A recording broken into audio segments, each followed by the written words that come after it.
Namaskar students, welcome to online classes of St. Angeles Public School. As you know, we are working from home for you and this is chapter number 3 Atoms and Molecules of 9th class and this is video number 18. Last time हम लोगों ने formula unit mass discuss किया था.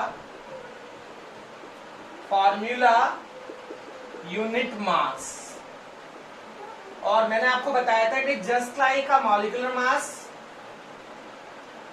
It is just like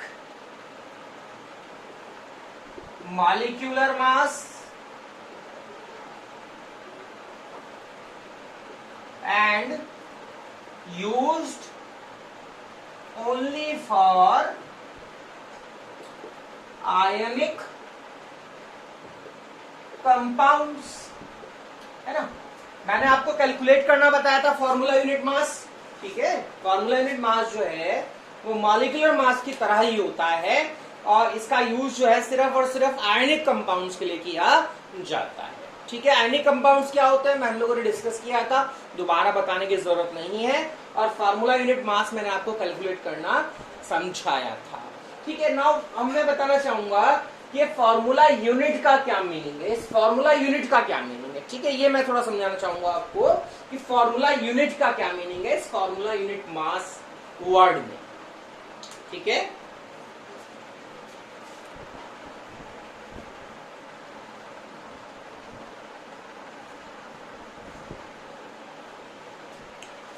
तो देखिए जो आयनिक compounds होते हैं, आयनिक कंपाउंड्स क्या होते हैं जो बने होते हैं मेटल और नॉन मेटल से. मेटल और नॉन मेटल के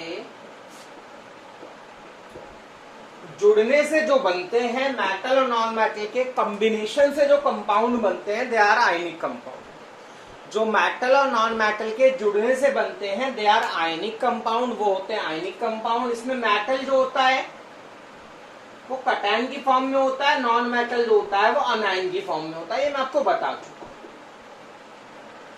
हूं और सही मायने में मैं आपको बताऊं अगर आप समझना ही चाहते हैं तो जो आयनिक कंपाउंड्स होते हैं they are a cluster of cation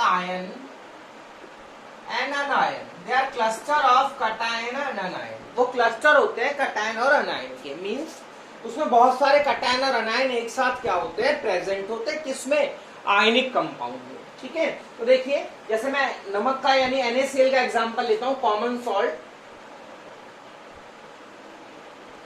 common salt यानी कि हमारा सोडियम क्लोराइड जो कि एक आयनिक कंपाउंड है.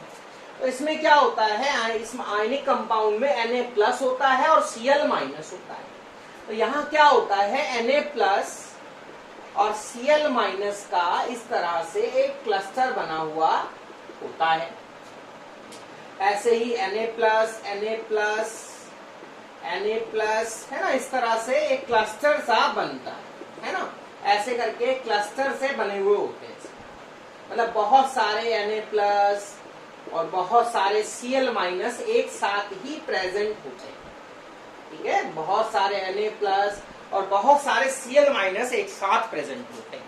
अब यहाँ पर क्या होता है, इसमें अगर आप नोट करें, नोट करने वाली बात क्या है, जैसे मैंने आपको समझाया कि जो आयनिक कंपाउंड्स होते हैं वो मेटल और नॉन मेटल का कॉम्बिनेशन होता है. मेटल कटायन की फॉर्म में होता है, नॉन मेटल अनायन की फॉर्म में होता है. आयनिक कंपाउंड जो होते हैं they are cluster of cation and anion. वो कटायन और अनायन के क्लस्टर होते हैं. जैसे कॉमन सॉल्ट एक आयनिक कंपाउंड है NaCl जहां Na+ होता है और Cl- होता है. तो इस तरह से क्या होता है, बहुत सारे आयंस का ये मतलब इस तरह से बहुत सारे आयंस एक दूसरे एक जगह प्रेजेंट होते हैं NaCl में. अब यहाँ पर अगर आपको एक फॉर्मूला बनाना हो तो वो एक फॉर्मूला क्या होगा, ये ऐसे बनेगा. दिस इज वन फार्मूला बन गया ना NaCl का. ये एक फार्मूला यूनिट हो गई. ऐसे ये दूसरी फार्मूला यूनिट हो गई, ऐसे ये तीसरी फार्मूला यूनिट हो गई, या ऐसे चौथी फार्मूला यूनिट हो गई, ये पांचवी फार्मूला यूनिट हो गई, ये छठी फार्मूला यूनिट, ये 7 फार्मूला यूनिट हो गई. इस तरह से बहुत सारे फार्मूले के यूनिट प्रेजेंट होते हैं किसके अंदर, आयनिक कंपाउंड्स में. इसीलिए आयनिक कंपाउंड का मॉलिक्यूलर मास जब निकाला जाता है तो वहां हम क्या करते हैं, पूरे का ना निकाल के हम एक फार्मूला यूनिट का क्या करते हैं, मास निकालते हैं. ठीक है, मतलब एक फार्मूला यूनिट का मास निकालते हैं. ठीक है, आई होप शायद फॉर्मूला यूनिट आपको समझ आया होगा। ठीक है, आयनिक कंपाउंड्स के लिए फॉर्मूला यूनिट मास का यूज किया जाता है।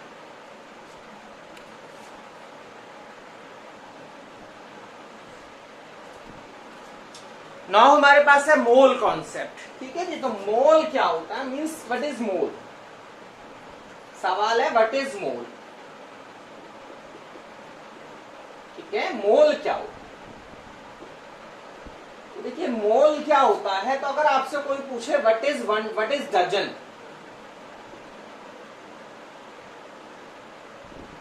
व्हाट इज डजन, डजन का मतलब क्या होता है। डजन का मतलब आप जानते हैं दर्जन होता है, जिसे हम दर्जन कहते हैं, डजन दर्जन। अबे दर्जन क्या है, डजन क्या है, तो आप बोलेंगे डजन जो है, डजन क्या है डजन, आप बोलेंगे way of counting, way of counting, एक गिनने का तरीका है, गिनने का तरीका। Dozen is what, dozen is गिनने का तरीका, वे ऑफ काउंटिंग। डजन जो है वो एक गिनने का तरीका है, वे ऑफ काउंटिंग है। ठीक है जी, डजन कुछ नहीं है, डजन गिनने का तरीका है। इफ यू काउंट या इफ यू टेक, या कलेक्शन ऑफ नंबर है, या ये कह सकते हैं गिनने का तरीका दिया है, कलेक्शन ऑफ नंबर है, कलेक्शन ऑफ नंबर। ठीक है, कलेक्शन ऑफ नंबर, डजन जो है वो कलेक्शन ऑफ नंबर है, या मतलब ग्रुप ऑफ नंबर, आप ऐसा बोल दीजिए ग्रुप ऑफ नंबर है, या ग्रुप ऑफ, हाँ ग्रुप ऑफ नंबर बोल दीजिए, number of, group of object बोल दीजिए, ऐसा भी बोल सकते हैं। तो ये जो डजन है वो कितने, डजन क्या होता है, तो आप बोलेंगे कि अगर हम, डजन क्या होता है, डजन बोलेंगे कि अगर मेरे पास 12 कोई ऑब्जेक्ट 12 है नंबर में, अगर कोई ऑब्जेक्ट 12 है नंबर में, तो वो होता है डजन। ठीक है, जैसे कोई चीज हमारे पास 12 है नंबर में, 12 चीजें हैं हमारे पास, तो हम उसको डजन बोलेंगे। ठीक है, तो देखिए डजन क्या होता है, डजन जो है, दर्जन जिसे कहते हैं, वे ऑफ काउंटिंग है, गिनने का तरीका है, कलेक्शन ऑफ नंबर है, ग्रुप ऑफ नंबर है। तो यानी कि मेरे पास कोई भी चीज नंबर में 12 है, मेरे पास कोई चीज गिनती में 12 है, तो मैं बोलूंगा वो डजन है, वो चीज डजन में, एक दर्जन है, 1 डजन है आपका। तो यानी मेरे कहने का मतलब ये है कि डजन क्या होता है,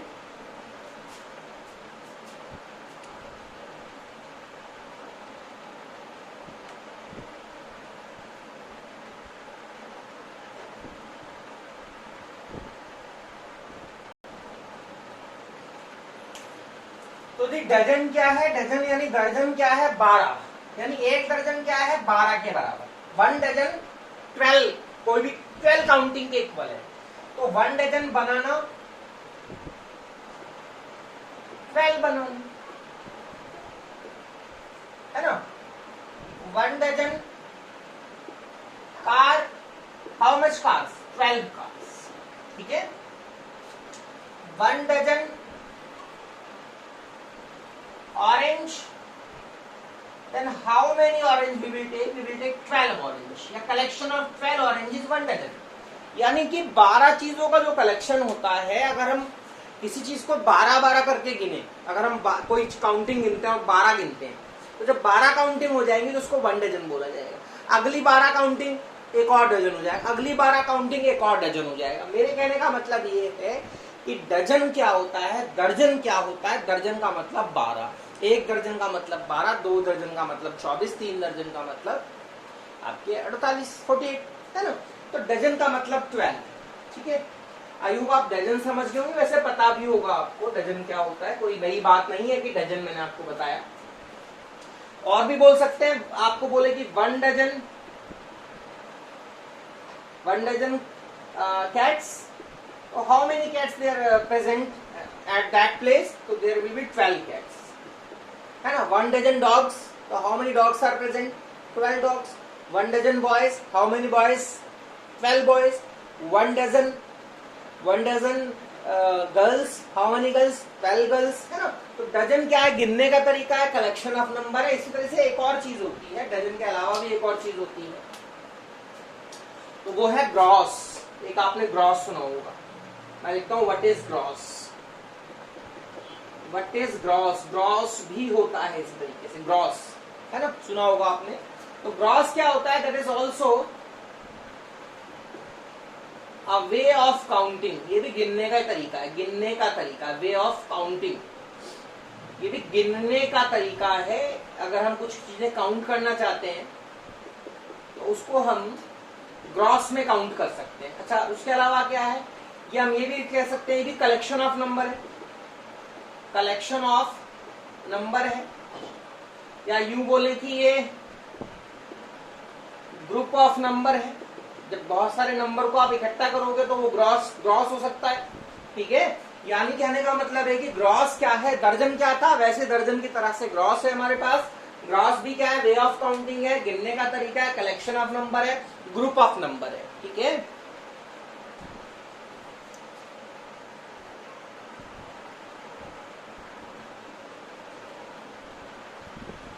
तो जैसे एक डजन जो होता है वो 12 होता है, तो एक ग्रॉस जो है 144 के इक्वल होता है। अगर हम कोई चीज, कोई ऑब्जेक्ट्स 144 के अमाउंट में लेंगे, 144 की क्वांटिटी में लेंगे, दैट इज कॉल्ड 1 ग्रॉस, ठीक है। या 1 ग्रॉस आपका 12 डजन के इक्वल भी हो सकता है ना। तो देखिए, अगर मैं आपसे बोलूं कि 1 डजन कैट, तो हाउ मेनी कैट्स, 12 कैट्स। अगर मैं बोलूं 1 ग्रॉस कैट, तो कितनी कैट्स होनी चाहिए उस ग्रुप में, 144 कैट। अगर मैं बोलूं आपसे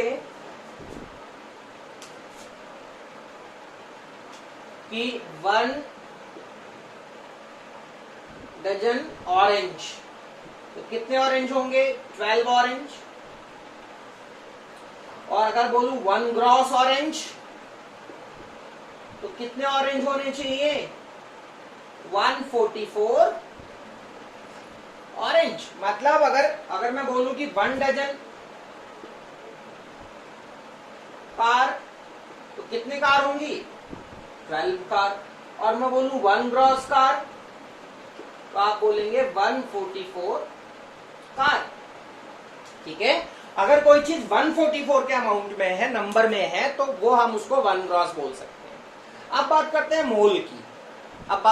मोल की, ये मोल कितने के बराबर होता है, ठीक है। मोल क्या होता है ना।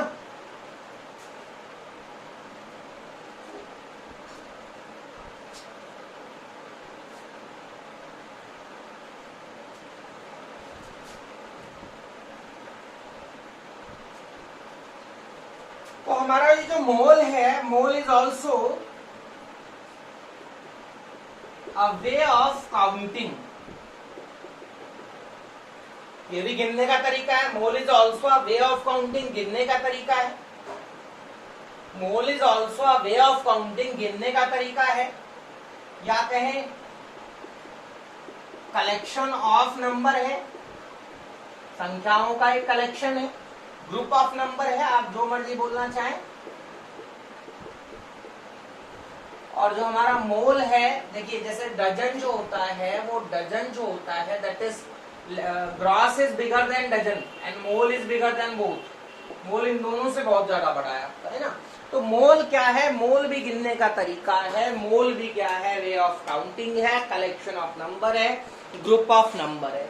जैसे डजन में 12 होते हैं, ग्रॉस में 144 होते हैं, मोल में कितने होते हैं, मोल में कितने नंबर होते हैं, ठीक है, वो देखिए आप।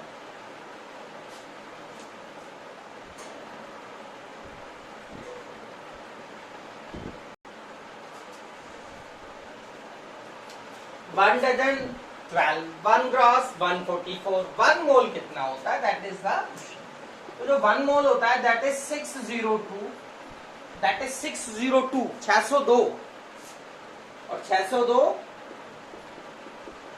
हेक्सिलियन, 602 हेक्सिलियन के बराबर होता है 1 मोल। 602 हेक्सिलियन के बराबर होता है 1 मोल, ठीक है। अब 602 हेक्सिलियन कितना होता है, अब ये तो आप शायद समझ ही गए होंगे कि 12 और 144 के कंपैरिजन में मोल बहुत बड़ा है। 1 मोल होता है 602 हेक्सिलियन के बराबर, डजन 12 के बराबर, ग्रॉस 144 के बराबर। तो जो मोल होता है वो 602 हेक्सिलियन के बराबर होता है। अब ये 602 हेक्सिलियन कितना होता है, तो 602 के पीछे आप लगाएंगे 19 जीरो, 602 के पीछे आप लगाओ 19 जीरो, तो बन जाएगा हमारा 602 हेक्सिलियन। तो 1 मोल कितने के बराबर होता है? 602 हेक्सिलियन के इक्वल होता है 1 मोल। ठीक है,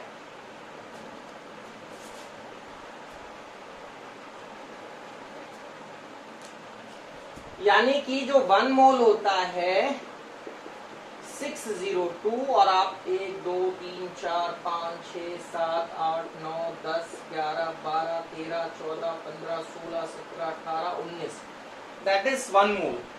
ये 602 हेक्सिलियन है, ये 1 मोल के इक्वल है, दैट इज 602 हेक्सिलियन 1 मोल के इक्वल हो गया आपका ये। और एक्चुअली नंबर बहुत बड़ा है तो थोड़ा छोटा करके लिखेंगे। छोटा करके जब लिखोगे तो यहाँ पॉइंट लगाओगे, यहाँ 2 आ जाएगा और इनटू में 10 की पावर 23 हो जाएगा, दैट इज 1 मोल। 1 मोल जो होता है, 1 मोल जो होगा आपका that is equal to 602 hexillion, short में लिखेंगे 6.02 इनटू में 10 की पावर 23। ठीक है, आई होप समझ आया होगा।